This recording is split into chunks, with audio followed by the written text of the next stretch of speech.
On June 13th, 2025, Stephen Stanko, after nearly 2 decades on death row, met his end through lethal injection in South Carolina. In this video, let's explore his final meal, the chilling circumstances of his crimes, and the last words he left behind. To the world, Stephen Stanko was a man seemingly on a path to redemption. Eloquent, engaging, and armed with a story of transformation, he presented himself as a reformed ex-convict who had penned a book during his incarceration. Yet that book was born from a dark chapter, a 1996 conviction for assault and kidnapping that kept him behind bars for nearly 9 years. Released in 2004, Stephen, then in his mid-30s, settled in Myrtle Beach, South Carolina, renting a modest room in a serene neighborhood. He lived quietly, paid rent sporadically, and maintained a reserved demeanor. His parole officer informed the landlady of his criminal past, but Stephen had already confessed it, claiming he desired a fresh start with no secrets, at least for the time being. In those early days, Stephen gave the impression of a man trying to rebuild. He spoke of moving forward, of leaving his troubled past behind. However, the stigma of a felony record made steady employment elusive. He cycled through a series of temporary jobs, construction, dishwashing, odd tasks here and there, but none lasted long.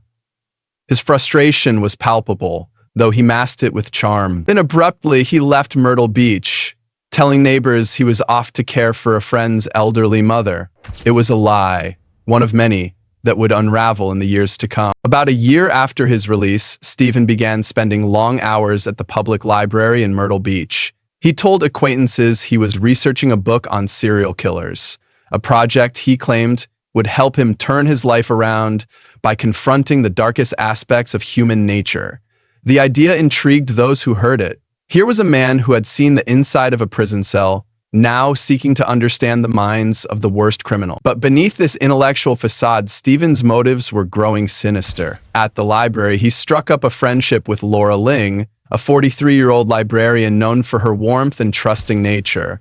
Laura, a single mother, was drawn to Stephen's articulate manner and his apparent desire for self-improvement. Their conversations deepened, and soon Stephen moved into her home, sharing space with Laura and her 15-year-old daughter. To Laura, he was a man seeking a second chance. To others, he was a chameleon, blending into a new life. Around the same time, Stephen began casual chats with Henry Turner, a 74-year-old retiree who frequented the library. Henry, a kind soul with a love for history books, enjoyed the small talk, weather, local news, the occasional anecdote. These exchanges seemed harmless, but Henry was unaware of the predator lurking behind Stephen's friendly smile. The facade shattered on April 7, 2005, inside Laura's modest home. What began as a heated argument spiraled into unimaginable violence. Stephen later claimed Laura slapped him during their dispute, and a lit cigarette he was holding burned his face, triggering a blackout. Whether this was truth or a convenient excuse, the outcome was horrific. He bound Laura's hands behind her back and beat her mercilessly. Hearing the commotion, Laura's daughter awoke and rushed to her mother's aid. But Stephen intercepted her with a chilling threat. "Cry out, and you're both dead." The girl found her mother on the bedroom floor, groaning and barely conscious. Before she could act, Stephen struck her head, knocking her out. When she regained consciousness, he was assaulting her. She fought with every ounce of strength, kicking and clawing, but he overpowered her. Dragging her to where Laura still clung to life, Stephen forced the girl to witness the unthinkable. The teenager, paralyzed by fear, thought, "This is how I'll die." She watched as Stephen strangled her mother, flipped her onto her stomach, and ended her life with cold precision. Turning to the daughter, Stephen took a knife and slashed her throat twice. Believing both were dead, he calmly walked to the bathroom, showered, and claimed his memory returned only then. Finding no pulse in either victim, he packed a bag, stepped over the girl's bloodied body, and fled. But the daughter, miraculously, was still alive. Bleeding and battered, she crawled to a phone and dialed 911, her voice trembling. "My mother's gone." Rescuers arrived, but Laura was beyond saving. Stephen, meanwhile, had vanished. Stephen's escape was calculated. He stole Laura's credit cards and jewelry, drove to Conway, and appeared at Henry Turner's doorstep. With a fabricated story about his father's recent death, he asked for a place to stay. Henry, ever trusting, welcomed him without question. That night, Stephen slept under Henry's roof, a guest in the home of a man who had no inkling of his guest's monstrous acts. The next morning, April 8th, they shared a simple breakfast: eggs, toast, and coffee. Henry chatted amiably, unaware he was dining with a killer. Later, as Henry stood in the bathroom shaving, Stephen crept in, pressed a gun muffled by a pillow, and fired. Henry collapsed, still breathing. Without hesitation, Stephen struck his head and shot again, this time into his chest. A peaceful morning had become a silent execution. Stephen drained Henry's bank account, stole his truck, and hit the road. By evening, he was in Columbia, South Carolina, using the stolen money to buy drinks for strangers at local bars. His charm was effortless, his smile disarming, as if he hadn't committed 2 murders in 2 days. From there, he drove to Augusta, Georgia. Oblivious to the storm he had left behind, a nationwide manhunt was underway, with a $10,000, 0 cents reward for his capture. In Augusta, Stephen reinvented himself as a prosperous businessman, claiming ownership of multiple Hooters restaurants and saying he was in town for the Masters golf tournament. His polished demeanor and confident stories won over a local woman who saw no reason to doubt him. She invited him into her home, charmed by his tales of success. For days, Stephen lived under her roof, playing the part of a wealthy visitor, but his luck ran out. One morning, the woman opened her newspaper and froze. Stephen's face stared back from the front page, wanted for double murder. She didn't hesitate, calling the police immediately. Within hours, U.S. Marshals closed in, apprehending Stephen in Augusta and ending his flight. The man who had once written a book from behind bars was now back in custody, this time for good. Investigators searching his Myrtle Beach residence uncovered a chilling discovery: stacks of newspaper clippings and articles about serial killers like Jeffrey Dahmer and Gary Ridgway. One officer remarked, he was either obsessed with serial killers or on his way to becoming one. The evidence painted a portrait of a man whose fascination with violence had crossed into reality. What drove Stephen Stanko to such depravity? Born on a military base in Guantanamo Bay, Cuba, his early life was steeped in structure and discipline, but cracks appeared early. In 1983, at age 15, Stephen's younger brother Billy perished in a house fire.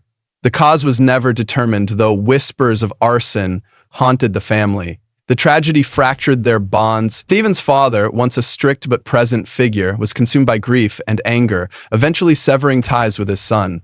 The loss left Stephen adrift, a young man, grappling with rejection and pain. Despite this, Stephen showed promise. At 17, he scored in the 85th percentile on the SAT, with dreams of joining the Air Force Academy. A rejection letter in 1986 shattered that ambition, sending him into a downward spiral. He enrolled in community college but lacked direction, drifting between ideas and never finding his footing. Soon, petty theft became his outlet, a gateway to darker impulses. In 1992, at 24, Stephen began dating Liz, a woman drawn to his charm despite his quirks. But his lies soon surfaced: fake business ventures, theft from neighbors, and erratic behavior. Liz's questions were met with deflection, and tension grew. One night, she awoke to find him standing over her, silent and menacing. Before she could scream, he tried to smother her. She begged for her life, promising silence if he spared her. He relented, but the reprieve was temporary. On February 20th, 1996, a violent argument erupted. Exhausted, Liz went to bed, only to wake to the acrid smell of bleach. Stephen attacked her with a bleach-soaked rag. Police arrived, found her bound, and arrested him for kidnapping. In April 1996, a grand jury indicted him on multiple charges: kidnapping, assault with intent to kill, 9 counts of fraudulent breach of trust, and 2 counts of obtaining property by false pretenses. He had stolen cars from a dealership where he worked, selling them to Liz's neighbor. Sentenced to 10 years, this conviction marked only the beginning. of Stephen's descent. In 2006, Stephen faced trial for Laura's murder. His insanity plea was rejected, and he was sentenced to death plus 110 years for kidnapping and assaulting her daughter. In 2009, he stood trial for Henry's murder, receiving another death sentence. His attorneys filed appeal after appeal, citing mental impairments and unconsidered cognitive issues, but every effort was denied at state and federal levels. Stephen spent nearly 20 years on death row, his fate sealed by the weight of his crimes.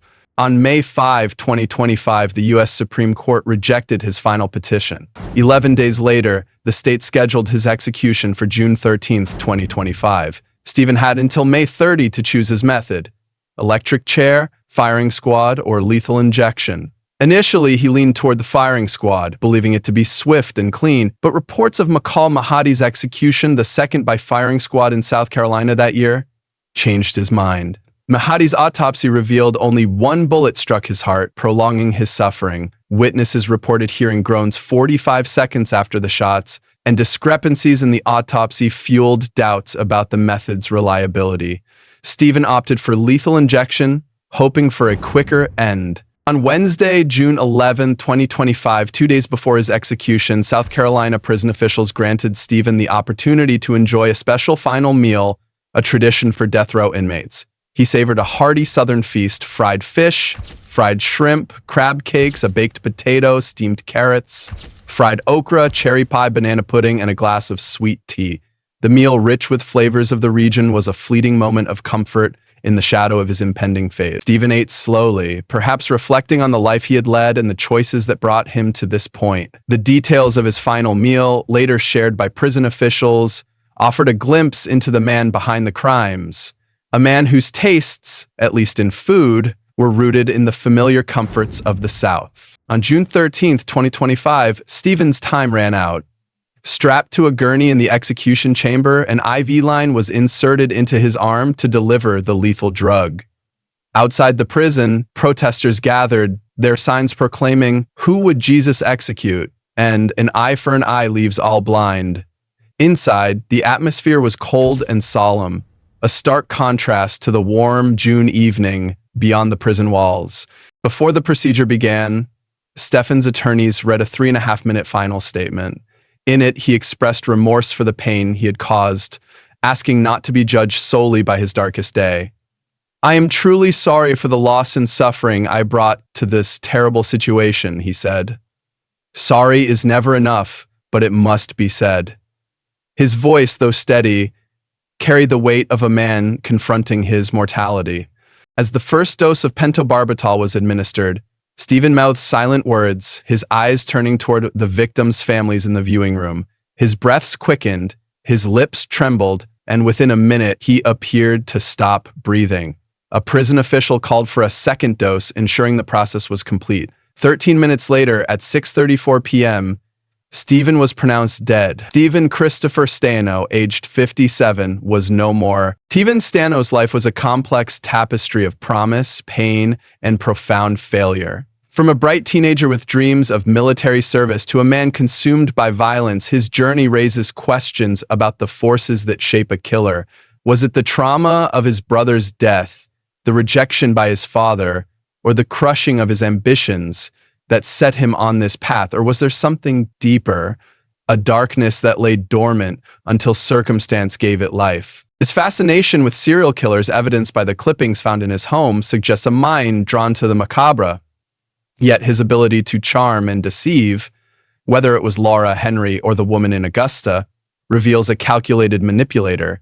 Stephen Stanko was neither a monster in plain sight nor a victim of circumstance alone.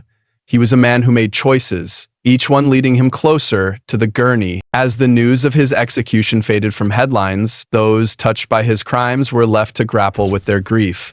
Laura's daughter, now an adult, carried the scars of that April night, both physical and emotional. Henry's community mourned a gentle soul taken too soon, and Stephen's own family, estranged for decades, faced the quiet reality of his end. In the end, Stephen Stanko's story is a cautionary tale of the fragility of redemption, the consequences of unchecked impulses, and the irreversible cost of violence. His final meal, a taste of Southern comfort, and his last words, a plea for understanding, offer no closure, only a fleeting glimpse into a life that could have been so much more. If you're passionate about shocking crimes and secrets that have never been revealed, follow 24H Crimes Archives. We tell the stories of the crimes, and you are the one uncovering the truth. Stay with us, because the truth always speaks.